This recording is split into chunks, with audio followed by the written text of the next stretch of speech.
Painted painless learning. આપણે એવું જોયું કે માનવ સંસાધન સંચાલન એટલે કે HR ડિપાર્ટમેન્ટ કંપનીની અંદર હોય એનું શું કામ હોય તો કે કર્મચારીને તાલીમ આપવી, એની બઢતી આપવી, કર્મચારીને લગતા તમામ સમસ્યાઓ હોય એને દૂર કરવી. હવે HR ડિપાર્ટમેન્ટ કંપનીના કર્મચારીઓને દરેક સમસ્યાઓ દૂર કરે તેનાથી શું ફાયદો થાય? પહેલાં કર્મચારીની બધી સમસ્યા દૂર થાય એટલે કર્મચારી બરોબર કામ કરે, એ જુસ્સામાં કામ કરે, એ પરાણે કામ ન કરે, એને ટાઈમ ટુ ટાઈમ પગાર મળી રહે, એને બધી વ્યવસ્થાઓ મળી રહે તો કંપનીનો ધ્યેય છે એ સિદ્ધ કરે.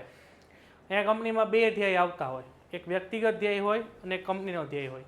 જો વ્યક્તિગત ધ્યેય પૂરો થાય તો ઓટોમેટિક કંપનીનો ધ્યેય પણ પૂરો થતો હોય. તો કર્મચારીઓને સાચવવાથી આપણને શું ફાયદો મળે? સૌથી પહેલું કર્મચારીઓની કાર્યક્ષમતામાં શું થાય? અહીંયા સૌથી પહેલાં કર્મચારીની કાર્યક્ષમતામાં અહીંયા વધારો થાય. બીજું અહીંયા નફાકારકતા વધે. કર્મચારી બરોબર કામ કરશે તો કંપનીનું કાર્ય કેવું થશે? સરળ.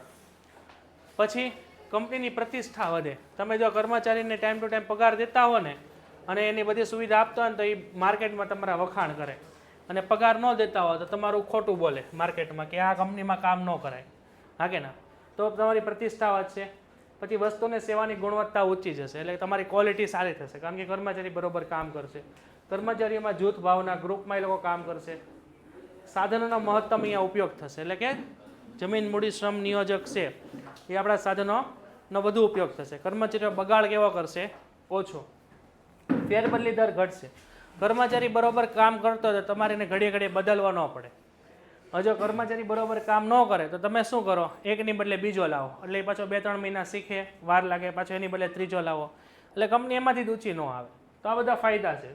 કર્મચારીની કાર્ય સંતોષમાં વધારો થાય અને કર્મચારીઓ એ પ્રમાણે શું થશે? ઔદ્યોગિક શાંતિનું વાતાવરણ શુદ્ધ રહે છે એટલે કે એનાથી કંપનીમાં કોઈ પણ પ્રકારનું આંદોલન નહીં થાય. ઘણી કંપનીમાં આંદોલન કરતા હોય, પગાર ન મળતો હોય, સ્ટ્રાઇક ઉપર ઉતરી જાય વગેરે. તો આ બધા આને ફાયદા જોવા મળે છે. નેક્સ્ટના પછી આપણું ત્રીજું છે મુદ્દો, એ ફાઇનાન્શિયલ મેનેજમેન્ટ છે. આ આપણું ચેપ્ટર છે. આ કેટલામું ચેપ્ટર છે? 8મું કે 9મું? આ 9મું ચેપ્ટર છે તમારું. હવે આની પહેલાં આપણે જોઈ ગયા કે નાણું છે ધંધામાં કેવું છે? રક્ત સમાન છે. ઓલું મેં તમને એક આખું ટેબલ દોરાવ્યું હતું ત્યારે મેં તમને કીધું હતું નાણાં હોય ને ધંધામાં બ્લડની જેમ હોય. જેમ આપણી બોડીમાં બ્લડ જરૂરી છે એમ ધંધામાં નાણાં જરૂરી છે. ધંધાની શરૂઆતથી લઈને ધંધાના અંત સુધી, અને ધંધો ચલાવવા માટે પણ નાણાંની જરૂરિયાત છે. હવે ફાઇનાન્સ મેનેજમેન્ટ હોય ને એના જે આ મધ્ય સપાટી આવે એ આપણને ખબર જ છે, અને આના હેડ હોય ને એને CA કહેવાય, ચાર્ટર્ડ એકાઉન્ટન્ટ. તો એ શું કામ કરે કે નાણું એ ધંધામાં રક્ત સમાન છે, એ આપણને બધાને ખબર છે. ધંધામાં કોઈ પણ પ્રવૃત્તિ નાણાં વગર ન થાય. ધંધાની સ્થાપનાથી વિકાસથી લઈને ધંધાના અંત સુધી પૈસાની જરૂર પડે. તો નાણાકીય સંચાલન એટલે શું? નાણાંનું સંચાલન એટલે નાણાકીય સંચાલન, જેમાં અહીંયા 3 કાર્યો થાય છે. એક નાણાંને મેળવવું, એક નાણાંનો ઉપયોગ કરવો, અને બીજું એની ફાળવણી કરવી. આ 3 એક રાઉન્ડ મારજો. નાણાંનો ઉપયોગ, નાણાં મેળવવા એટલે પૈસા ક્યાંથી મેળવશો તમે, એનો ઉપયોગ કઈ રીતે કરશો, અને એની અહીંયા ફાળવણીનું કાર્ય. ફાળવણી એટલે કે દરેક ડિપાર્ટમેન્ટમાં કેટલા કેટલા રૂપિયા આપણે આપવા. તો આ 3 કાર્યો અહીંયા ફાઇનાન્સ મેનેજમેન્ટના CA હોય એ કરતા હોય. હવે અહીંયા કાર્યો છે ને, અહીંયા એક તમે હાઇલાઇટ કરી નાખજો, અથવા અહીંયા એવું લાગે ને તો સ્ટાર કરીને લખી નાખજો કાર્યો, કારણ કે કાર્યોનું તમને હેડિંગ નથી આપ્યું. પહેલું શું કાર્ય હોય? નાણાંની જરૂરિયાતનો અંદાજ એટલે કે પૈસા કંપનીમાં કેટલા જોશે એ આપણે નક્કી કરવા. પછી નાણાંનું આયોજન કરવું, ક્યારે કેટલા રૂપિયા વાપરવા. અંદાજપત્ર બનાવવું. અંદાજપત્ર એટલે આપણું શું થશે? આપણું બજેટ થશે. કંપનીનું બજેટ હોય એ નક્કી કરવું. આવકની ફાળવણી કરવી, તો ફાળવણીનું કાર્ય એટલે કે દરેક ડિપાર્ટમેન્ટમાં ફાળવણી કરવી. પછી નાણાંના પ્રાપ્તિ સ્થાનો પસંદ કરવા. કંપનીમાં ઘણી બધી રીતે પૈસા મળી શકે, ઘણા બધા પ્રાપ્તિ સ્થાનો હોય. આની આઈ થિંક આપણે અગાઉ ચર્ચા કરી હતી.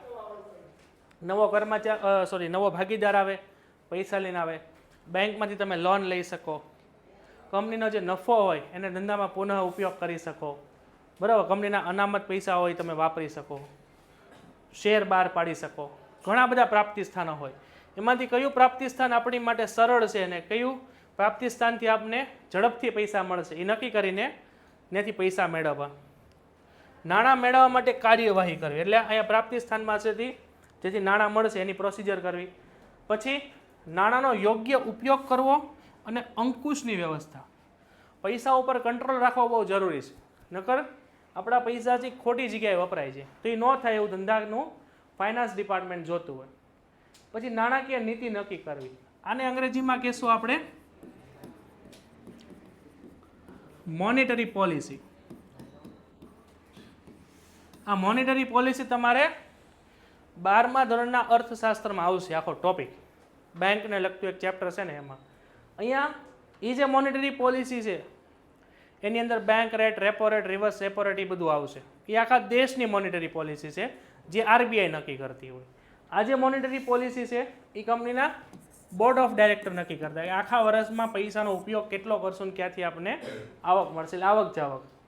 પછી ટેક્સ પ્લાનિંગ, દાખલા તરીકે આ વર્ષે આપણે 10 કરોડ રૂપિયાનો ટેક્સ પે કરવાનો આવ્યો. હવે આ વર્ષે આપણે ધંધામાં ખોટ છે ને આપણે પૈસાની બહુ વધારે જરૂર છે, તો આપણે શું કરીએ, એમાંથી 2 કરોડ રૂપિયા અત્યારે પે કરી દઈએ અને જે 8 કરોડ રૂપિયા જે બચે એનો ધંધામાં યુઝ કરીએ અને બાકીના 8 કરોડ છે આવનારા વર્ષોમાં ભરીએ, તેને ટેક્સ પ્લાનિંગ કહેવાય. હવે અત્યારના સમયમાં આપણી કંપનીમાં 500 થી 700 કરોડ રૂપિયા પડ્યા છે, આમને જરૂર નથી એવા રિઝર્વમાં પડ્યા છે, તો આપણે ટેક્સ પ્લાનિંગ કરવું પડે. આપણે 10 કરોડ એક સાથે પે કરી દઈશું. પણ આપણે ટેક્સ પ્લાનિંગ ક્યારે કરવું પડે, જ્યારે ધંધામાં ખોટ ચાલતી હોય ત્યારે. કંપની પાસે પૈસા જ નથી પરંતુ ટેક્સ વધારે પે કરવાનો આવ્યો, તો કંપની શું કરશે, એનું આયોજન કરશે, આટલા ટેક્સ આપણે અત્યારે ભરશું આવનારા સમયમાં વગેરે. પછી અસ્કામતોની, અસ્કામત એટલે બાજુમાં લખો પ્રોપર્ટી એટલે મિલ્ક. પછી આપણો છેલ્લો પોઈન્ટ છે પ્રોડક્શન ડિપાર્ટમેન્ટ. તો પ્રોડક્શન ડિપાર્ટમેન્ટમાં સૌથી પહેલાં પ્રોડક્ટ એટલે શું થાય, ઉત્પાદન એટલે શું.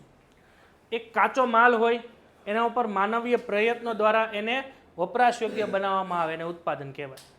ઉદાહરણ તરીકે તમારી પાસે લાકડું હોય, બરાબર, એ લાકડામાંથી તમે માનવ પ્રયત્ન એટલે મહેનત કરીને પછી એમાંથી તમે ખુરશી બનાવો, એ ખુરશી તમારું પ્રોડક્શન થયું, તમારી એક પ્રોડક્ટ રેડી થઈ. તો સૌથી પહેલાં ઉત્પાદન એટલે શું, ઉત્પાદન વિભાગને શું કાર્ય કરવાનું હોય, તો ઉત્પાદનને લગતું કાર્ય કરવાનું હોય. જેમ કે ઉત્પાદન ઉપર કંટ્રોલ રાખવો, ઉત્પાદનની ગુણવત્તા સુધારવી, બરાબર છે, અને ઉત્પાદન ઉપર અંકુશ રાખવો, ઉત્પાદનમાં નવા સંશોધન કરવા વગેરે. તો સૌથી પહેલાં અંડરલાઈન કરો અહીંયા, કુદરતમાંથી પ્રાપ્ત થતા કાચા માલ ઉપર માનવ પ્રયત્નો દ્વારા વપરાશ યોગ્ય બનાવવું એટલે ઉત્પાદન. આ એક માર્કમાં તમને પૂછાય છે. તો ઉત્પાદન સંચાલનનું કાર્ય શું હોય કે ભાઈ વધુમાં વધુ વસ્તુઓ બનાવી અને ગ્રાહકને પહોંચાડવી. તો ઉત્પાદન સંચાલન એ ઉત્પાદનનું આયોજન કરે, એનો કાર્યક્રમ નક્કી કરે, સંકલન સાધનો, દોરવણી અને અંકુશનું કાર્ય કરે. આ વ્યાખ્યા છે ને તમે દરેક કાર્યમાં બનાવી શકો, કારણ કે આની અંદર તમે જો સંચાલનના કાર્યો આપેલા છે, એટલે આ જ વ્યાખ્યા તમે નાણાંની બનાવી શકો. નાણાકીય વ્યવસ્થા આગળ હતી ને, તો જો આવી વ્યાખ્યા બને. નાણાકીય સંચાલન એટલે કે નાણાંનું આયોજન કરવું, નાણાંને લગતા કાર્યક્રમો નક્કી કરવા, નાણાં માટે સંકલન સાધવું, દોરવણી આપવી અને અંકુશની વ્યવસ્થા કરે નાણાકીય સંચાલન. કારણ કે આ બધા કાર્યો કેવા છે, સંચાલનના કાર્યો છે. તો આ વ્યાખ્યા તમે દરેકમાં બનાવી શકો. અહીંયા સ્ટાર કરીને લખો કાર્યો. આ કાર્ય 3 માર્કમાં પૂછાય છે. કયા કયા કાર્યો છે? પહેલું ઉત્પાદનનું આયોજન કરવું, કેટલું ઉત્પાદન કરશું વગેરે. ઉત્પાદનનું સંશોધન એટલે કે પ્રોડક્શન રિસર્ચ કરવું. પેદાશ મિશ્રની પસંદગી. પેદાશ મિશ્ર કોને કહેવાય આપણને ખબર છે, વસ્તુનું કદ, રંગ છે, આકાર છે, દેખાવ છે વગેરે, જે આપણે 4Pમાં પહેલો P જોયો હતો. પછી ટેકનોલોજી અને યંત્રની પસંદગી, પ્રોડક્શન માટે કેવી ટેકનોલોજી જોશે, કેવા પ્રકારના મશીનરી જોશે, એ આ બધું જોતા હોય. પછી ધંધામાં સ્થાનની પસંદગી અને પછી વિન્યાસનો નિર્ણય. વિન્યાસ એટલે શું થશે, કૌંસમાં લખો ગોઠવણી. વિન્યાસ એટલે ગોઠવણી. પછી માલ સામાન તેમજ ઉત્પાદન માટે અન્ય જરૂરિયાતનો અંદાજ, એટલે માલ સામાન એટલે કાચો માલ કેટલો જોશે એ આપણે જોશું. પછી ઉત્પાદન અંકુશ એટલે પ્રોડક્શન ઉપર કંટ્રોલ રાખો. જો વધારે પડતું પ્રોડક્શન થઈ જાય તો આપણા ગોડાઉન ભરાઈ જાય અને વસ્તુ કદાચ ન વેચાણી તો કંપનીને ખોટ જાય. અને જો ઓછું પ્રોડક્શન થાય અને માર્કેટમાં ડિમાન્ડ વધારે હોય તો આપણને ખોટ જાય, કારણ કે ડિમાન્ડ 100 પ્રોડક્ટની હતી ને આપણે કેટલી 20 પ્રોડક્ટ જ બનાવી, તો 80 પ્રોડક્ટ નહીં વેચાય, તો એટલા કસ્ટમરની આપણને ખોટ આવશે. એટલે પ્રોડક્શન કેટલું હોવું જોઈએ, એની ડિમાન્ડને અકોર્ડિંગ જ હોવું જોઈએ, નહીં વધારે નહીં ઓછું. પછી ક્વોલિટી કંટ્રોલ એટલે ગુણવત્તા અંકુશ. કોઈ પણ પ્રોડક્ટ હોય ને એના ઉપર જો તમે આવી રીતના લખેલું હોય QC, ક્વોલિટી કંટ્રોલ, એટલે એનો અર્થ એવો થશે કે જે બી પ્રોડક્ટ તમે માર્કેટમાં વેચો છો ને એની ક્વોલિટી છે ને બહુ હાઈ પણ ન જવી જોઈએ અને બહુ લો પણ ન જવી જોઈએ. જો કોઈ વસ્તુની પ્રોડક્ટની ક્વોલિટી બહુ હાઈ જાય, બહુ સારામાં સારી ક્વોલિટીની વસ્તુ તમે બનાવો પણ પ્રાઇસ એમાં ઓછી રાખો તો તમને ખોટ આવે. અને પ્રોડક્ટની ક્વોલિટી બહુ લો કરી નાખો, હાવ ચીપ ક્વોલિટી કરી નાખો અને એની પ્રાઇસ તમે મધ્યમ રાખો તો તમારી પ્રોડક્ટ કોઈ ખરીદશે નહીં. તમે 10 રૂપિયાની વેફર પણ ખરીદો છો અને 100 રૂપિયાનું એક પેકેટ આવે છે વેફરનું અને 5 રૂપિયાનું પેકેટ આવે છે. બધા વચ્ચેની ક્વોલિટીનો ફરક હોય. તો ક્વોલિટી હંમેશાની પ્રાઇસને અકોર્ડિંગ હોવી જોઈએ. વધારે ક્વોલિટી થશે તો આપણને ખોટ જશે અને ઓછી ક્વોલિટી થશે તો કસ્ટમર વસ્તુ નહીં ખરીદે. પછી ખર્ચ અને પડતર ઉપર અંકુશ રાખવો. પછી ઉત્પાદનમાં વૈવિધ્યકરણ અને સરળીકરણ કરવું, એટલે કે સિમ્પ્લિસિટી લાવી. વૈવિધ્યકરણ એટલે કે નવી નવી વસ્તુઓ લાવી માર્કેટમાં. કોઈ એક જ વસ્તુ તમે માર્કેટમાં રાખશો ને તો એ વધારે પડતો સમય તમે ટકી નહીં શકો. દાખલા તરીકે તમે ગોપાલના પેકેટ જોયા હોય તો આજથી 4-5 વર્ષ પહેલાં તમે જુઓ તો બધા યલો કલરના આવતા, કદાચ તમને યાદ હોય, તમે પ્રાથમિકમાં હશો. અત્યારે તમે જો બધાના કલર ચેન્જ કરી નાખ્યા. બાલાજીમાં તમે જો કલર ચેન્જ કરી નાખ્યા અને ઘણી બધી પ્રોડક્ટ લાવ્યા. પહેલાં 5 થી 10 જ પ્રોડક્ટ સેલ કરતા હતા, અત્યારે 25+ પ્રોડક્ટ સેલ કરે છે. તેને શું કહેવાય? વૈવિધ્યકરણ. એટલે આ બધું ડિપાર્ટમેન્ટ કયું છે? આપણું પ્રોડક્શન ડિપાર્ટમેન્ટ છે, એ આ બધું કામ કરતું હોય. તો અહીંયા આપણું આખું ચેપ્ટર પૂરું થાય છે. આખું જોઈ લો. નેક્સ્ટના પછીનું આપણું ચેપ્ટર છે એ આપણું ચેપ્ટર નંબર 3 છે, આયોજન. ચેપ્ટર નંબર 2 અહીંયા પહેલાં શું લેવા નથી લેતા કે ભાઈ સંચાલનના જે સિદ્ધાંતો છે, પ્રિન્સિપલ ઓફ મેનેજમેન્ટ. એની પાછળનું કારણ એ છે કે પહેલું ચેપ્ટર તમે ભણ્યા એમાં તમે સંચાલનના કાર્યો ભણ્યા 5. તો એ 5 કાર્યો આઈ થિંક તમને આવડે જ છે. આયોજન શું કહેવાય એ ખબર જ છે. તો એ વસ્તુ આપણી માટે જે બેઝિક હતું ને એ પ્રમાણે આપણે એડવાન્સ લીધું છે. અને સંચાલનના બધા કાર્યો તમને સમજાઈ જાય, 1 થી 7 ચેપ્ટર સુધી તમને સમજાઈ જાય ને પછી આપણે સિદ્ધાંતો લઈએ. સિદ્ધાંતો એ જે ચેપ્ટર છે એમાં કંઈ છે નહીં બહુ. 3 વિચારધારા છે, પ્રશિષ્ટ, નવપ્રશિષ્ટ ને આધુનિક. અને 3 વ્યક્તિઓ છે, એક પીટર ડકર, હેનરી ફિયોલ અને લ્યુથર ગિલરી, એવા કાંઈક છે 3. એમાં કંઈ બહુ છે નહીં. એમાં બોર્ડ વર્ક થોડુંક વધારે છે. એટલે એ PDF રેડી થાય ત્યારે આ 7 ચેપ્ટર પતે ને પછી આપણે બીજું ચેપ્ટર લેશું. કારણ કે સિદ્ધાંત તમારે સમજવા હોય ને તો પહેલાં એનું બેઝિક નોલેજ તમારી પાસે હોવું જોઈએ. તમે 4થા 5મા ધોરણના વિદ્યાર્થી હોય ને તમે એમ કહો કે ભાઈ પાયથાગોરસનો પ્રમેય લખી નાખ કે તું સમજી લે, તો એ ન આવડે. બેઝિક તમને મેથ્સ બધું આવડતું હોય ને પછી તમને પ્રમેયને રચના બધું આવડે. એટલે પહેલાં તમે આખું મેનેજમેન્ટ સમજી લો. 1 થી 7 ચેપ્ટર શું કહેવા માંગે છે. 1 થી 7 ચેપ્ટરમાં જો તમને બધો આઈડિયા આવી જશે ને તો એ જ બધું કોપી પેસ્ટ ચેપ્ટર નંબર 2માં છે. કારણ કે એ જે સંચાલનના જે બધા કાર્યો એમાં જે કાર્યો તમને આપેલા છે હેનરી ફિયોલના નહીં, એ કાર્યો જ તે આ બધું કાર્ય છે. આ બધું સમજાઈ જશે ને તો ત્યાં થોડીક સ્પીડ રહેશે આપણી. આ આઈ થિંક તમે સમજી ગયા છો. આયોજનની અંદર આપણે બધાને ખબર છે. આની પહેલાં આપણે આ બધું જોયું હતું. થોડુંક બધાને ખબર છે કે આયોજન છે એ પહેલું કાર્ય છે. સંચાલનની શરૂઆત આયોજનથી થાય છે. બૌદ્ધિક પ્રક્રિયા છે જે ધંધાનું મગજ છે. આયોજન છે એ વર્તમાનમાં ઘડવામાં આવે, એનો અમલ હંમેશા ક્યારે થાય? ભવિષ્યમાં થાય. આયોજનમાં વિવિધ વિકલ્પોમાંથી આપણે શ્રેષ્ઠ વિકલ્પની પસંદગી કરવાની હોય, એને આપણે આયોજન કહેવાય. આયોજન પરિવર્તનશીલ છે કારણ કે ભવિષ્ય છે એ પરિવર્તનશીલ છે. ભવિષ્યમાં કોઈ પણ ફેરફાર થશે તો આયોજનમાં પણ ફેરફાર થશે. આટલું બધાને ક્લિયર છે? ઓકે. આમાં કોઈને કાંઈ ડાઉટ નથી? બધી વસ્તુ તમને અહીંયા કીધી છે. સૌથી પહેલાં આપણને કીધું છે કે ધંધો એ આર્થિક પ્રવૃત્તિ છે જેનો મુખ્ય હેતુ નફાનો છે. આખા ગામને ખબર જ છે. આમાં કોઈને કાંઈ ડાઉટ નથી આવી. હા કે આ બધું ખબર જ છે. આ માટે ધંધાની પ્રવૃત્તિઓ કરવી એને સંપૂર્ણ માહિતી માટે પૂર્ણ વિચારણા કરવી પડે. પૂર્ણ વિચાર એટલે અગાઉથી આપણે એક વસ્તુ અમુક નક્કી કરવી પડે, જેમ કે કયું કાર્ય કોણ ક્યારે કેવી રીતે કેટલા પ્રમાણમાં કરશે, એવી ભવિષ્યની બાબતોની વર્તમાનમાં વિચારણા કરવી એટલે આપણું આયોજન. આ બધું આપણને ખબર છે. પૂર્ણ વિચારણા એટલે કે વર્તમાનમાં વિચારશું, ભવિષ્યમાં આપણે શું કરશું, કોણ ક્યારે કેવું કાર્ય કરશે. તો પહેલાં 2 સૂચના આપી હતી, હજી સૂચના આપી દઉં છું. કોઈ પણ ચેપ્ટર સ્ટાર્ટ થાય એટલે એમાં આપણો જે ટોપિક હોય ને પ્લાનિંગ, તો પ્લાનિંગની 5 થી 6 વ્યાખ્યાઓ આવશે. આપણે એમાંથી 2 થી 3 આપણને સારી લાગે ને યાદ રાખવાની. એટલે તમારે બોર્ડની એક્ઝામમાં સેક્શન નંબર C થી લઈને સેક્શન નંબર E સુધી તમને જ્યાં બી આયોજનને લગતો કોઈ પ્રશ્ન પૂછાય ને એટલે એ વ્યાખ્યા તમારે છાપી દેવાની. આયોજનની અમુક વ્યાખ્યામાં બહુ સરળ છે, અમુક તમારે સમજવામાં થોડુંક વાર લાગશે. જો આ બહુ સરળ વ્યાખ્યા છે. ભવિષ્યની બાબતોની વર્તમાનમાં પૂર્ણ વિચારણા કરવી એટલે આયોજન. તો એ મગજમાં 2-3 વ્યાખ્યા ફિક્સ રાખવાની. સેક્શન સી થી લઈને સેક્શન ઈ સુધી તમને જે બી પ્રશ્નમાં આયોજનનો ક્વેશ્ચન પૂછાય, દાખલા તરીકે આયોજનના લક્ષણો જણાવો, આયોજનની પ્રક્રિયા જણાવો, આયોજનની મર્યાદા જણાવો, તો આ વ્યાખ્યા પહેલાં છાપી દેવાની. એટલે 2 થી 3 મગજમાં આપણે ક્લિયર કટ રાખવાની. એવું લાગે ને તો 2 થી 3 વ્યાખ્યા તમારે અહીંયા લખી નાખવાની, અહીંયા ઉપર જ તે છાપી દેવાની. એટલે આપણને ખબર પડે કે આટલું ધ્યાન રાખવાનું સામાન. અને બીએમાં બધું ભણશો ને તો હમાંથી હો નહીં આવે. એ મેં પહેલાં કીધું હતું. અમુક વસ્તુઓમાં સ્કીપ કરવાની છે. એ તમારે જેમ જેમ ભણશો ને એમ તમને આગળ ખ્યાલ આવશે. તો અહીંયા પહેલી વસ્તુ આપણે પહેલા ચેપ્ટરમાં જોયું સંચાલન. તો સંચાલનના જે લક્ષણો હોય એ સંચાલનના કાર્યના બધાના લક્ષણો હોય એવું આપણે જોયું હતું, હા કે ના? તો સંચાલન એ સર્વવ્યાપી છે. તો આયોજન પણ કેવું છે? સર્વવ્યાપી, જે યુદ્ધના મેદાનમાં, ધંધાકીય એકમમાં, ધાર્મિક ક્ષેત્રે, સામાજિક ક્ષેત્રે, રાજકારણ બધી જગ્યાએ જોવા મળે છે. આયોજન એટલે શું થશે? ભવિષ્યમાં શું સિદ્ધ કરવાનું છે, કેવી રીતે કરવાનું છે, અને વિવિધ વિકલ્પોની યાદી તૈયાર કરી અને શ્રેષ્ઠ વિકલ્પની યોજના તૈયાર કરવી એટલે આયોજન. એટલે જો આ વિકલ્પોની યાદીમાં પેન્ટેડ એપ્લિકેશન ધોરણ 6 થી 12ના વિદ્યાર્થીઓ માટે અપડેટ થઈ ચૂકી છે. આ એપ્લિકેશનમાં શું છે? બધા જ વિષયના વિડીયોઝ છે. ગુજરાતની બેસ્ટ ફેકલ્ટી દ્વારા લાઈવ લેક્ચર્સ છે.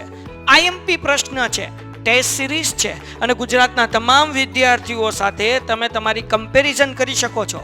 ગેમિફિકેશન છે અને બીજું ઘણું બધું. તો તમે એપ્લિકેશન ડાઉનલોડ ન કરી હોય તો ડિસ્ક્રિપ્શનમાં લિંક આપી છે. હમણાં જ પ્લે સ્ટોર ઉપર જાઓ અને એપ્લિકેશન ડાઉનલોડ કરો. ઘરે બેઠીને સરસ મજાનું ગુજરાતની જોરદાર ફેકલ્ટી સાથે ભણો, સારા માર્ક્સે પાસ થાઓ. પસંદગીનું કાર્ય એટલે જો અહીં આપ્યું છે ને, વિવિધ વિકલ્પોમાંથી શ્રેષ્ઠ વિકલ્પ પસંદ કરવો એટલે આયોજન. એટલે પસંદગીનું કાર્ય હતું. તમે જ્યારે બી પ્લાનિંગ કરો ને કોઈ વસ્તુનું, ત્યારે એ પ્લાનિંગને પાર પાડવા માટે તમારી પાસે ઘણા બધા ઓપ્શન હોય. આપણે પ્રવાસનું ઉદાહરણ લીધું હતું કે ભાઈ પ્રવાસમાં આપણે જવું હોય તો જવા માટે ઘણા બધા ઓપ્શન હોય, તેમાંથી શ્રેષ્ઠ વિકલ્પ આપણે પસંદ કરીએ એટલે એ પસંદગીનું કાર્ય છે. બરાબર. પછી ડૉક્ટર જીએચ ટેરી આપણે શું કહે છે કે કાર્યની યોજના એટલે પરિણામની પૂર્વ વિચારણા. એટલે પરિણામ શું આવશે ભવિષ્યમાં એનું અત્યારથી વિચાર કરો અને કાર્યને અનુસરવાની રીત, કઈ રીતે કાર્ય કરશું એની તબક્કાવાર અને ઉપયોગમાં લેવાતી પદ્ધતિ એટલે આપણું આયોજન. કેટલી વ્યાખ્યા થઈ અત્યાર સુધીમાં? 4. અહીંયા એક પ્રસ્તાવનામાં આ 2, આ 3 અને આ 4 વ્યાખ્યા થઈ, અને આ 5મી વ્યાખ્યા. ધ્યેયને પાર પાડવા માટે ઘડવામાં આવેલો બુદ્ધિપૂર્વકનો સૂચિત કાર્યક્રમ એટલે આયોજન. તો આયોજન એ બૌદ્ધિક પ્રક્રિયા છે એવું આપણે અગાઉ જોઈ ગયા. બુદ્ધિપૂર્વકનો એટલે કે ભવિષ્યમાં શું થશે એ અત્યારથી વિચારો છો, તે આપણું આયોજન છે. આટલું જોઈ લો. ન સમજાય ને ગોયટ્સના મતે, તો ડૉક્ટર જ્યોર્જ ટેરીના મતે આયોજન એટલે શું સમજાવો, તે 1 માર્કમાં આવે. અહીંયા મેં શું કીધું કે તમને સેક્શન સી થી લઈને સેક્શન ઈની અંદર કોઈ પ્રશ્ન આવે બોર્ડના પેપરમાં, આયોજનને લગતો કોઈ પણ પ્રશ્ન આવે ને, તમારી 2 થી 3 સરળ વ્યાખ્યાઓની યાદ રાખીને પહેલાં એ જ લખવા. એટલે તમને ત્યારે એ વિચારવું ન પડે કે આયોજન એટલે શું. ફિક્સ જ કરી લેવાનું, 2 વ્યાખ્યા લખી નાખવાની. આ હું ક્યારે કહું છું ભાઈ? દર વખતે નહીં. સેક્શન સી થી લઈને સેક્શન ઈની અંદર જે પ્રશ્નો આવે, અહીંયા 3 માર્કથી લઈને 5 માર્ક સુધીમાં કોઈ પણ પ્રશ્નો આવે તમારે બોર્ડની એક્ઝામમાં, તો ત્યાં તો આયોજન એટલે શું પહેલાં સમજાવવું જ પડે. દાખલા તરીકે તમને પૂછ્યું કે આયોજનની પ્રક્રિયા સમજાવો, કે આમાંથી કોઈ પણ પ્રશ્ન આવ્યો, દાખલા તરીકે આયોજનની મર્યાદા જણાવો, આયોજનના પ્રકારો જણાવો, આયોજનના ઘટકો જણાવો. તો આ બધી વસ્તુમાં તમારે પહેલાં પ્રસ્તાવના તો બાંધવી પડે ને. તો પ્રસ્તાવનામાં 2 થી 3 વ્યાખ્યા યાદ રાખો, જે સારી લાગે ને એ પહેલાં ત્યાં લખો, એટલે તમારો આન્સર છે ને એક અલગ બને, વ્યવસ્થિત. હલો, ક્લિયર છે? હવે ચેપ્ટર નંબર 1ની અંદર સંચાલનના લક્ષણો બધાને ખબર છે. સંચાલન એ સર્વવ્યાપી છે. બીજું, સંચાલન એ હેતુલક્ષી પ્રવૃત્તિ છે. પછી જેમાં એ જૂથ પ્રવૃત્તિ છે. તો આમાંથી તમે જોશો ને તો અમુક લક્ષણો આમાં રિપીટ થશે, કારણ કે સંચાલન છે ને એ મુખ્ય છે. આ 5 એના કાર્યો છે. તો સંચાલનમાં જે બી લક્ષણ હશે ને એ 5 કાર્યોમાં જોવા મળશે. 5 એટલે આયોજનથી લઈને અંકુશ સુધી બધામાં. તો અહીંથી આપણે પહેલો ટોપિક સ્ટાર્ટ કરીએ, એના લક્ષણો. સૌથી પહેલું લક્ષણ કયું છે આપણું?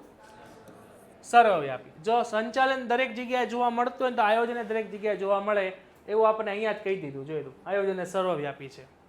બરાબર, એ બધી જગ્યાએ જોવા મળે. એ ધંધાકીય એકમમાં જોવા મળે, રાજકારણમાં જોવા મળે, શિક્ષણ, ધાર્મિક અને સામાજિક ક્ષેત્રમાં પણ આપણે જોવા મળે. એ સર્વવ્યાપી છે, દરેક જગ્યાએ જોવા મળે. આ ક્વેશ્ચન તમને 3 માર્કમાં પણ પૂછાઈ શકે અને 4 માર્કમાં પણ પૂછાઈ શકે. આની અંદર ટોટલ કેટલા લક્ષણો છે? 11 લક્ષણો છે ને? કેટલા? 11 છે ને? તો એ ક્વેશ્ચનને અકોર્ડિંગ લખવાના આપણે. બધા લક્ષણો નથી યાદ રાખવાના. બરાબર છે? પહેલું લક્ષણ આઈ થિંક હેલું છે. બીજું એનાથી પણ હેલું, સર્વપ્રથમ કાર્ય. તો સંચાલનના કાર્યમાં પહેલું કાર્ય કયું હતું? આયોજન. એટલે સંચાલનની શરૂઆત આયોજનથી થાય છે. તે આપણને બધાને ખબર જ છે. સંચાલનનું પ્રથમ કાર્ય છે, સંચાલનની શરૂઆત જ આયોજનથી થાય છે. અને આયોજન બરોબર હોય તો બાકીના બધા કાર્યો ઓકે હોય. પછી એ બૌદ્ધિક પ્રક્રિયા છે. ભવિષ્યમાં શું કરવાનું છે વર્તમાનમાં વિચારો છો. એટલે આયોજન એ બૌદ્ધિક પ્રક્રિયા છે. સભાન પ્રક્રિયા, સભાન એટલે કાઉન્સમાં લખો ફેક્ટ. એ ફેક્ટ ઉપર આધારિત છે, હકીકત. સભાન એટલે હકીકત. આયોજન હંમેશા હકીકતને ધ્યાનમાં રાખીને ઘડાય. હવામાં આયોજન ન હોય કે ભાઈ હું 12મા ધોરણમાં 120% લાવીશ, તો એ સભાન પ્રક્રિયા ન થાય. બરાબર ને? આયોજન એવું હોવું જોઈએ કે જે હકીકતને ધ્યાનમાં રાખીને હોય, જે આયોજન પછી પૂર્ણ પણ થવું જોઈએ. તો આની અંદર સભાનતાપૂર્વક અને ગણતરીપૂર્વક અંદાજોને આધારે આયોજન ગણવામાં આવે છે. અંદાજ એટલે કે ગણતરી કરવામાં આવે કે ભાઈ આપણી પાસે કેટલી વસ્તુઓ છે ને એમાંથી આપણે કઈ રીતે કાર્ય પૂરું કરશું. હવે આયોજનનો આધાર શેના ઉપર છે? ભવિષ્ય ઉપર. ભવિષ્ય પાછું કેવું છે? અનિશ્ચિત. એટલે જો આયોજન ભવિષ્યમાં પણ ફેરફાર થાય તો આયોજનમાં પણ શું થાય? ફેરફાર થાય. એટલે આયોજન કેવું છે? પરિવર્તનશીલ. અહીંયા 2 પ્રકારના પરિબળો અસર કરતા હોય. અહીંયા એક બાહ્ય પરિબળ છે અને એક આંતરિક પરિબળ આવે. આંતરિક પરિબળો પણ આપણા આયોજનને અસર કરે અને બાહ્ય પરિબળો પણ અસર કરે. દાખલા તરીકે આપણે અહીંથી પ્રવાસમાં જવાનું છે, બધું પ્લાનિંગ થઈ ગયું, ગાડી અહીંથી ઉપડી ગઈ, ઓચિંતાનો એક ધરતીકંપ આવી જાય અને રાજસ્થાનની અંદર બહુ મોટો ધરતીકંપ આવે અને રાજસ્થાનની આખી બોર્ડર છે એ સરકાર બંધ કરી દે, તો આપણો પ્રવાસ કેન્સલ થઈ જાય. તો એ બાહ્ય પરિબળ હતું જે આપણને ખબર પણ નહોતી કે આવી ઘટના બનશે. બરાબર? તો એ આપણું જે પ્લાનિંગ હતું પ્રવાસનું એના ઉપર એને અસર કરી, આખું પ્લાનિંગ આપણું ચેન્જ થશે, એટલે પરિવર્તન આવ્યું. તો એ એક અમુક આંતરિક પરિબળો પણ હોય અને બાહ્ય પરિબળ પણ હોય. તો આંતરિક પરિબળો કોને કહેવાય, બાહ્ય પરિબળો કોને કહેવાય, એ આપણે છેલ્લા ચેપ્ટરમાં આપેલું છે, ધંધાકીય પર્યાવરણમાં. છેલ્લા ચેપ્ટરમાં આવો, 146 ઉપર આવો, જો ત્યાં તમને આંતરિક પરિબળો અને બાહ્ય પરિબળો આપ્યા છે. જો આંતરિક પરિબળો પણ આપણા આયોજનને અસર કરે છે અને બાહ્ય પરિબળો પણ અસર કરે છે. જેમાં કુદરતી પરિબળનો આપણે અત્યારે એક્ઝામ્પલ જોયું, દાખલા તરીકે ધરતીકંપ. આંતરિક પરિબળો પણ ધંધાના અંદરના પરિબળો પણ આપણું આયોજન ફેરવતું હોય. દાખલા તરીકે સંચાલકોની માનસિકતા. બરાબર? તમે આખું પ્લાનિંગ કર્યું, બહુ ચકાચક કર્યું, સ્કૂલના પ્રિન્સિપલે ના પાડી દીધી, હવે પ્રવાસ જ નથી લઈ જવા, તો ફરી ગયું ને? એ પરિવર્તનશીલ છે. પછી છે ચોકસાઈ. પાછા હવે બુકમાં આવી જાઓ, આપણે અહીંયા પેજ નંબર 29 ઉપર. આયોજન છે ને એ ચોક્કસ પ્રકારની આંકડાકીય ગણતરી અને માહિતી ઉપર આધારિત રાખે છે. ચોક્કસ પ્રકારની આંકડાકીય ગણતરી એટલે શું? કે જ્યારે બી તમે પ્લાનિંગ કરો ને ત્યારે તમારી પાસે આવક કેટલી છે, તમારી પાસે અહીંયા ઇન્વેસ્ટમેન્ટ કેટલું છે, તમારી પાસે એમાં ખર્ચ કેટલો છે, એમાં આપણે કેટલો નફો મળશે, કેટલો સમય લાગશે, આ બધાની ગણતરી કરવી પડે. કોઈ એક બિઝનેસ સ્ટાર્ટ કરો, દાખલા તરીકે આપણે કોઈ એક બિઝનેસ સ્ટાર્ટ કરવો છે તો આપણી પાસે 50 લાખ રૂપિયા છે, તો 50 લાખ રૂપિયાનું ઇન્વેસ્ટમેન્ટ આપણે કરીએ તો પ્લાનિંગ તો કરીએ ને કે આમને એમ જે થઈ જોયું જાય છે, એમ તો ન હોય. તો 50 લાખ રૂપિયા આપણી પાસે ઇન્વેસ્ટમેન્ટ છે. એ 50 લાખ રૂપિયામાંથી આપણે કેટલું ઇન્ફ્રાસ્ટ્રક્ચર જોશે, કેટલું આપણે ભાડું આપશું, કેટલા કર્મચારી લાવશું, કેટલો ખર્ચ થશે, એની ગણતરી કરવી પડે. જો 50 લાખની સામે 60 લાખ રૂપિયાનું ઇન્વેસ્ટમેન્ટ આવતું હોય ને તો એ ધંધો ન કરાય, તો આપણે 10 લાખની લોન લેવી પડે. હવે કદાચ એ કંપનીમાં એ બિઝનેસમાં ખોટ ગઈ તો તમારું પ્લાનિંગ આખું ફરી જાય. એટલે જ્યારે બી તમે પ્લાનિંગ કરો ને ત્યારે આવી બધી ગણતરી કરવી પડે, તો જ તમારું આયોજન છે ને સફળ થાય. આપણે પ્રવાસ લઈ જવાનો તો પ્રવાસનું પણ આયોજન હોય કે ભાઈ વિદ્યાર્થીને કેટલા રૂપિયા લાવવાના છે, બસનું ભાડું કેટલું થશે, અહીંયા ફરવા જશું તો કેટલા રૂપિયા થશે, આખું એક બજેટ બનાવવું પડે. જો બજેટ બનાવો તો જ તમારું આયોજન સફળ જાય. એટલે આયોજનની અંદર ગણતરી અને માહિતી કેવી હોવી જોઈએ? ચોક્કસ હોવી જોઈએ. પછી પૂર્વાનુમાન અનિવાર્ય, એટલે કે ભવિષ્યમાં શું થવાનું છે નહીં, વર્તમાનમાં વિચારવું ખાસ જરૂરી છે, તો જ તમે આયોજન કરી શકો. કારણ કે ભવિષ્યની અનિશ્ચિતતાઓને ધ્યાનમાં રાખીને પૂર્વાનુમાન કરવામાં આવે કે ભવિષ્યમાં શું થશે એ આપણે વર્તમાનમાં વિચારશું, એટલે જ આપણું આયોજન છે. પછી વિકલ્પોની યાદી. વિકલ્પોની યાદી એટલે આપણે બધાને ખબર છે આયોજનની અંદર ઘણા બધા વિકલ્પો હોય. એ બધા વિકલ્પોમાંથી આપણે કયો વિકલ્પ પસંદ કરશું? શ્રેષ્ઠ વિકલ્પ, બરાબર, જે આપણા આયોજન પ્રમાણે ફિટ બેઠતો હોય એ. તો આયોજન કોઈ પણ ક્ષેત્રે હોય તેમાં વિવિધ પ્રકારની યોજના કે વિકલ્પો હોય છે. એટલે કે એમાં ભવિષ્યમાં દાખલા તરીકે વેચાણ વધારવા માટે તમારી પાસે ઘણા બધા ઓપ્શન હોય. દાખલા તરીકે તમે જાહેરાત કરો, કિંમત વધારો, વેચાણ કર્મચારી દ્વારા વસ્તુ વેચો. ઉદાહરણ તરીકે મારી એક મોબાઈલની દુકાન છે, મારે વધારેમાં વધારે મોબાઈલ સેલ કરવા છે, તો મારી પાસે કેટલા ઓપ્શન છે? હું બહાર એક મોટું હોર્ડિંગ્સ લગાડું, પછી એવી કોઈ સ્કીમ કાઢું કે ભાઈ આ મોબાઈલ ખરીદીને હેડફોન ફ્રી રહેશે, અથવા તો કે 40% ડિસ્કાઉન્ટ મળશે, હપ્તે મળશે, અથવા તો કે ન્યૂઝપેપરમાં એડ આપું, અથવા તો કે ઇન્સ્ટાગ્રામમાં તો કે રીલ આપું કે ભાઈ આ એડ આપીએ કે ભાઈ અહીંયા તમને આવી રીતના ઓફર મળશે. ઘણા બધા ઓપ્શન છે, એમાંથી બેસ્ટ ઓપ્શન કયો મારી પાસે એ આપણે નક્કી કરવાનું. તો આપણી પાસે વિકલ્પોની યાદી હોય, એમાંથી આપણે શું કરવાનું છે? શ્રેષ્ઠ વિકલ્પની પસંદગી કરવાની છે. તો અહીંથી તમને એક આ ઉદાહરણ આપ્યું છે. ઉદાહરણની અંદર તમને એ જ કીધું છે કે વેચાણ વધારવા માટે કાં જાહેરાત કરો, કાં કિંમત ઘટાડી દો, કાં કર્મચારીને પાસેથી ડાયરેક્ટ સેલિંગ કરાવો. તેમાંથી શ્રેષ્ઠ વિકલ્પ પસંદ કરજો. આયોજનને કોની સાથે સંબંધ છે? ભવિષ્ય સાથે. એ આપણે બધાને ખબર છે. વર્તમાનમાં આપણે વિચારીએ છીએ કે ભવિષ્યમાં શું કરવાનું. ભવિષ્ય પાછું કેવું છે? અનિશ્ચિત છે. તો ભવિષ્યની અનિશ્ચિતતાનો અગાઉથી ખ્યાલ મેળવવામાં આવે છે અને પૂર્ણ વિચારણા અને ધારણાઓ કરવામાં આવે છે. ટૂંકમાં શું કીધું છે? ભાવિનું વર્તમાનમાં મૂલ્યાંકન કરવું. આટલું અંડરલાઈન કરજો. ભાવિનું વર્તમાનમાં મૂલ્યાંકન કરવું એટલે કે ભવિષ્યમાં શું થશે ને વર્તમાનમાં વિચારો, એટલે આપણું આયોજન. આયોજન છે કેવી પ્રક્રિયા છે? એ સતત પ્રક્રિયા છે. ધંધાની શરૂઆતથી લઈને ધંધાના અંત સુધી અહીંયા આપણે આયોજન કરવામાં આવે છે. આયોજન વચ્ચેથી અટકાવાય નહીં. આ મુદ્દો આઈ થિંક સંચાલનમાં બી આવ્યો હતો. સંચાલન પણ સતત ચાલતી પ્રક્રિયા છે, શરૂઆતથી લઈને અંત સુધી. તો ધંધાની શરૂઆતથી લઈને અંત સુધી આયોજન કરતા જ રહેવું પડે. અને એક આયોજન પૂરું થાય પછી બીજું આયોજન, પછી આ ધ્યેયલક્ષી પ્રવૃત્તિ. આ પણ મુદ્દો નહીં આવ્યો તો યાદ હોય તો. કોઈ પણ આયોજન હોય ને એ ધ્યેયલક્ષી હોય, એટલે કે તમારું કંઈક ધ્યેય હોય ને તો જ તમે પ્લાનિંગ કરતા હો કોઈ પણ વસ્તુનું. તમે આખા વર્ષમાં જે તમે ટ્યુશનમાં આવો છો, સ્કૂલમાં જાઓ છો, ભણો છો, કોઈ મટીરિયલ વસાવો છો, પાકી બુક બનાવો છો, તૈયારી કરો છો, આ બધું પ્લાનિંગ છે. આ બધું પ્લાનિંગ શેની માટે છે? 12માની એક્ઝામ માટે. 12માની એક્ઝામમાં સારા ટકા લાવો એ આપણો ધ્યેય છે. કોઈ પણ ધ્યેય વગર આયોજન થાય જ નહીં. ધ્યેય વગરનું આયોજન કેવું છે? અશક્ય છે. તો આયોજનમાં ધ્યેય હંમેશા હોવું જોઈએ. સંચાલકો ધ્યેય નક્કી કરે છે, ધ્યેયને પાર પાડવા માટે હોવું જોઈએ. અને ધ્યેય પાછું કેવું હોવું જોઈએ? ધ્યેય વાસ્તવિક હોય તો જ એ સરળ બને. આનું આપણે હમણાં એક્ઝામ્પલ જોયું કે ભાઈ 12માં આપણે 120% લાવવા છે, તો આ ધ્યેય વાસ્તવિક નથી. ધ્યેય વાસ્તવિક કયું છે? કે ભાઈ મેક્સિમમ 100% આવે, તો આ ધ્યેય વાસ્તવિક છે. તો અહીંયા અંડરલાઈન કરજો, વાસ્તવિક હોય તો જ ધ્યેય સિદ્ધિ સરળ. ધ્યેય હંમેશા વાસ્તવિક હોવું જોઈએ, હકીકતને ધ્યાનમાં રાખીને હોવું જોઈએ. પછી લાસ્ટ મુદ્દો આપણો એ છે નિર્ણય પ્રક્રિયા. આ ખાસ મુદ્દો જરૂરી છે. તમારું આયોજન ગમે એટલું સારું હોય, ગમે એટલું સારું, તમે આયોજનમાં લાખો કરોડો રૂપિયાનો ખર્ચ કર્યો હોય, તમે 2 થી 3 વર્ષની મહેનત પણ કરી હોય, જો એના ઉપર કોઈ નિર્ણય ન આવે ને તો એ આખું આયોજન નકામું છે.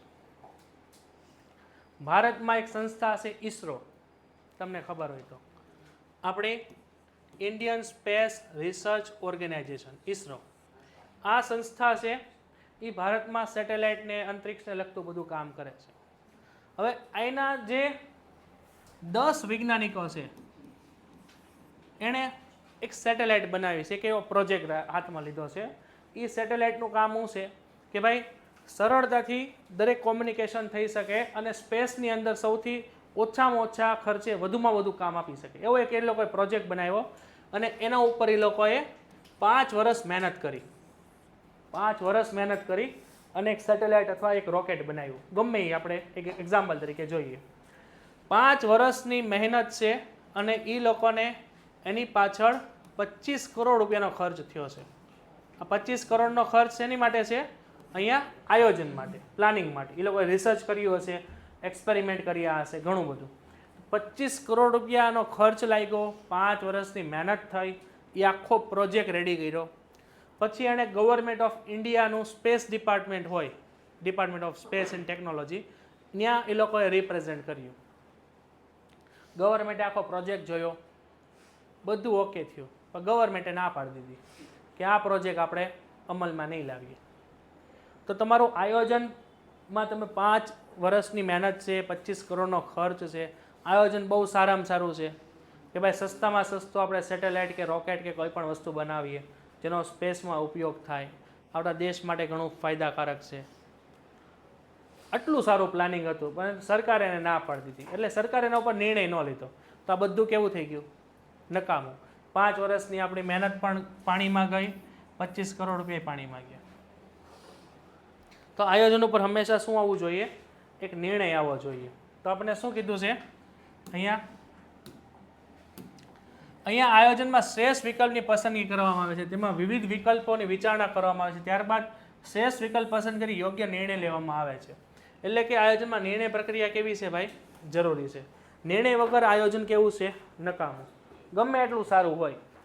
12મા ધોરણમાં આપણે સારા ટકા લાવવા છે, આપણે એક ટાઈમ ટેબલ બનાવ્યું, મોટો એક ચાર્ટ બનાવીને દિવાલે ચોંટાડી દીધો કે ભાઈ સવારે 5 વાગે જાગશું, નામ મહેનત કરશું ને આગે ના, બધું પ્લાનિંગ બરોબર હતું, પણ એના ઉપર કોઈ દી અમલ જ ન આવ્યો, નિર્ણય જ ન આવ્યો આગે ના વાંચવાનું. તો એ બધું કેવું થઈ? મુદ્દામાં આપણને એવું કહે છે કે આયોજન છે ને એક બૌદ્ધિક પ્રક્રિયા છે. જ્યારે બી તમે આયોજન કરો ને ત્યારે યોગ્ય ગણતરી કરીને પછી આયોજનને પાર પાડવામાં આવે છે. તમને જે પેરેગ્રાફ આપેલો છે, અહીંયા જે તમને પેરેગ્રાફ આપેલો છે, આમાંથી એક પ્રશ્ન બોર્ડની એક્ઝામમાં પૂછાઈ ગયો છે જેનું નામ છે નીતિ આયોગ. તો એટલું ખાલી અંડરલાઈન કરી નાખો, ભારતમાં આયોજનનું મહત્વ સ્વીકારી કેન્દ્ર સરકારે નીતિ આયોગની રચના કરેલ છે. અહીંયા ખાલી એક સ્ટાર કરીને એટલું લખી નાખજો, આ 1 માર્કમાં તમને પૂછાય છે. હવે એના ઉપર આપણે થોડીક ચર્ચા કરી લઈએ, નીતિ આયોગને બધું શું છે. તો સૌથી પહેલાં તમને ખબર હોય તો ભારતની અંદર 1951 થી આપણે પંચવર્ષીય યોજના આવતી. હવે તમારે આવશે હો ઇકોનોમિક્સમાં ભણવાનું, એને પંચવર્ષીય યોજના આવતી. પંચવર્ષીય યોજના એટલે કે આવનારા 5 વર્ષમાં સરકાર શું કરશે ને અત્યારથી વિચારવાનું. એટલે કે પહેલી પંચવર્ષીય યોજના 1951 થી લઈને 1956 સુધી હતી, 55-56 સુધી. તેનો મિનિંગ એવો થાય કે 1951માં સરકારે પ્લાનિંગ કર્યું હોય કે આવનારા 5 વર્ષમાં આપણે શું કાર્ય કરશું, બરોબર છે. આવી પંચવર્ષીય યોજના હતી. આ પંચવર્ષીય યોજનાઓ 2014 સુધી ચાલી. પછી આ પંચવર્ષીય યોજનાઓનું સ્થાન લઈ લીધું નીતિ આયોગે. નીતિ આયોગ. નીતિ આયોગની જે સ્થાપના છે, નીતિ આયોગની સ્થાપના અહીંયા 1 જાન્યુઆરી 2015માં થઈ હતી. નીતિ આયોગનું કામ શું છે કે આ પંચવર્ષીય યોજના હતી એના સ્થાને આ સંસ્થા બને. એટલે પંચવર્ષીય યોજનાઓ 2014માં બંધ થઈ ગઈ અને 2015 જેવું બેઠું એટલે નીતિ આયોગ બન્યું. હવે નીતિ આયોગમાં નીતિનું ફૂલ ફોર્મ થશે national institute for transforming India. એટલે આ એક સંસ્થા સરકારે બનાવી કે જે પંચવર્ષીય યોજનાની જગ્યાએ હવે કામ કરશે, જે દર વર્ષનું પ્લાનિંગ કરશે, જે દર 5 વર્ષનું પણ પ્લાનિંગ કરશે, દર 3 વર્ષનું પણ પ્લાનિંગ કરશે. એટલે આવનારા 1 વર્ષમાં હવે સરકાર શું કરશે, 3 વર્ષમાં શું કરશે, એ બધું અહીંયા જોવામાં આવશે. તો અહીંયા national institute for transforming India, NITI Aayog, એનું સંચાલન કોણ કરે છે? તો કે ભારત સરકાર. ભારત સરકાર એનું સંચાલન કરે છે.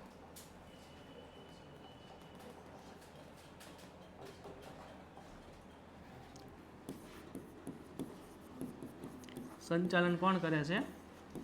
તો કે ગવર્મેન્ટ ઓફ ઇન્ડિયા. આટલું લખી નાખજો, તમારા નોલેજ માટે છે, એક્ઝામ માટે કાંઈ કામનું નથી. એક્ઝામ માટે મેં તમને અંડરલાઈન કરાવ્યું એટલું કામનું છે, પણ નીતિ આયોગ એટલે શું એ આપણને ખબર હોવી જોઈએ. National institute for transforming India, જે ક્યારે બન્યું છે? 1 જાન્યુઆરી 2015માં બન્યું છે. જેણે કોનું સ્થાન લીધું? પંચવર્ષીય યોજનાની જગ્યાએ એ આવેલું છે. એનું સંચાલન કોણ કરે છે? Government of India. એટલું લખી નાખો ફટાફટ. જો તમને મહત્વ આપેલું છે, મહત્વના મુદ્દાની જમણી સાઈડ તમને સ્પેસ આપેલો છે, ત્યાં જોઈ લ્યો. આપણને આપ્યું છે મહત્વ, તો અહીંયા જે મહત્વ લખ્યું છે ને ન્યાય અહીંયા રાઉન્ડ કરી નાખજો. અહીંયા આયોજનનું મહત્વ, આ જો મુદ્દો નથી આપ્યો પણ ત્યાં હાઇલાઇટ કરી નાખજો. મહત્વ છે એટલે એવું લાગે ને તો અહીંયા સ્ટાર કરીને અહીંયા લખો મહત્વ. અહીંયા મહત્વ એટલે તે થશે લાભ અને ફાયદા. તો તમને એમ પૂછાય કે આયોજનના ફાયદા જણાવો, તો આ. આયોજનના લાભ જણાવો તો બી આ. અને આયોજનનું મહત્વ જણાવો તો બી આ. ત્રણેય વસ્તુ એક જ છે. આ તમને 3 માર્કમાં પૂછાય બોર્ડની એક્ઝામમાં. તો તમે જો યોગ્ય આયોજન કરો તો કયા કયા પ્રકારના તમને ફાયદા થાય, શું એનું મહત્વ છે, સારામાં સારું આયોજન કરવાથી શું મહત્વ, શું ફાયદો થાય. પહેલો ફાયદો એ છે કે ધંધાની એકમની બધી જ પ્રવૃત્તિઓ વ્યવસ્થિત થાય. એ બધી પ્રવૃત્તિઓ એટલે કઈ? વેચાણ, ઉત્પાદન, ખરીદી, માર્કેટિંગ, જે અલગ અલગ ડિપાર્ટમેન્ટનું કામ હતું ને એ. બીજું, સાધનોનો બગાડ અટકાવી શકાય, એટલે તમારો બગાડ ઓછો થશે સારામાં સારું આયોજન હશે તો. બરાબર, આયોજન નહીં હોય તો કયું કામ કોને કરવું કંઈ ખબર જ નહીં હોય તો અહીંયા બગાડ થશે. અનિશ્ચિતતાઓ ઘટે. અગાઉથી જ ખબર હોય આપણે શું કામ કરવાનું છે તો એમાં અનિશ્ચિતતા ન આવે, બધું નિશ્ચિત જ હોય અગાઉથી કયું કાર્ય કરવાનું છે. આયોજનથી શું થશે? ચોકસાઈ વધશે, કાર્ય બધું યોગ્ય રીતે થશે. ધ્યેય સિદ્ધિ માટે ઉપયોગી છે. સંચાલનના કાર્યોમાં સરળતા રહે. સંચાલનના કયા કાર્યો? આયોજન સારામાં સારું હોય તો વ્યવસ્થા સારી, કર્મચારી વ્યવસ્થા સારી, દોરવણીને અંકુશ બધું યોગ્ય રહેશે. કર્મચારીનો સહકાર પ્રાપ્ત થાય. સારામાં સારું આયોજન હશે તો બધાને ખબર હશે કે મારે શું કામ કરવાનું છે ને મારે કોની અંડર કામ કરવાનું છે, કોણ મારો ઉપરી અધિકારી, કોણ મારો તાબેદાર, તો બધાનો સહકાર પ્રાપ્ત થશે. પણ કોઈને ખબર જ ન હોય તો કોણ કોને જવાબદાર, તો કોઈ સપોર્ટ જ નહીં કરે. પછી અસરકારક અંકુશ રાખી શકાય. તમે આખા કંપની ઉપર એક વ્યવસ્થિત કંટ્રોલ રાખી શકો અને સંકલન સાધી શકાય. સંકલન એટલે આપણું કોઓર્ડિનેશન. તો બહુ સરળ અને સિમ્પલ મહત્વ છે, આની અંદર બીજું કાંઈ છે નહીં. તો આટલું જોઈ લો. અહીંયા સુધી કાંઈ ન સમજાય ને ત્યાં પૂછો. મર્યાદા આપણે નેક્સ્ટ લેક્ચરમાં લેશું, નકર અહીંયા આપણી પાસે ટાઈમ નથી. ભાઈ વાંચવાનું કીધું છો ને, બેગ પેક નથી કરવાનું આપણે. આમાં કાંઈ ડાઉટ હોય ને તો પૂછો.